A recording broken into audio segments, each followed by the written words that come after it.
മുതിർന്ന കോൺഗ്രസ് നേതാവായ professor PJ Kurian എതിരെ സ്വന്തം നാടായ തിരുവല്ലയിൽ പോസ്റ്ററുകൾ പ്രത്യക്ഷപ്പെട്ടു.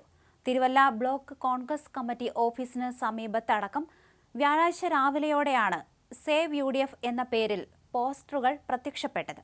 പത്തനംതിട്ട ജില്ലയിൽ കോൺഗ്രസിനെ തകർത്ത കടൽക്കിഴവൻ PJ കുര്യന്റെ വാർദ്ധക്യകാല വ്യാമോഹങ്ങൾക്ക് UDF കൂട്ടുനിൽക്കരുത് എന്നതാണ് പോസ്റ്ററിലെ വാചകങ്ങൾ. നഗരത്തിലെ വിവിധ ഭാഗങ്ങളിൽ പതിച്ച എല്ലാ പോസ്റ്റുകളിലും ഇതേ വരികൾ തന്നെയാണ് ഉൾപ്പെടുത്തിയിരിക്കുന്നത്. ചില ഭാഗങ്ങളിലെ പോസ്റ്ററുകൾ നീക്കം ചെയ്തിട്ടുണ്ട്. കേരള കോൺഗ്രസ് നേതാവായിരുന്ന മാമ്മൻ മത്തായിക്ക് ശേഷം തിരുവല്ലയിൽ UDFന് വിജയിക്കാൻ കഴിഞ്ഞിട്ടില്ല എന്നും അതിനാൽ സീറ്റ് കോൺഗ്രസ് ഏറ്റെടുക്കണം എന്ന തരത്തിൽ സാമൂഹ്യ മാധ്യമങ്ങളിലടക്കം കഴിഞ്ഞ ഏതാനും ദിവസങ്ങളായി വ്യാപക പ്രചരണം നടക്കുന്നുണ്ട്.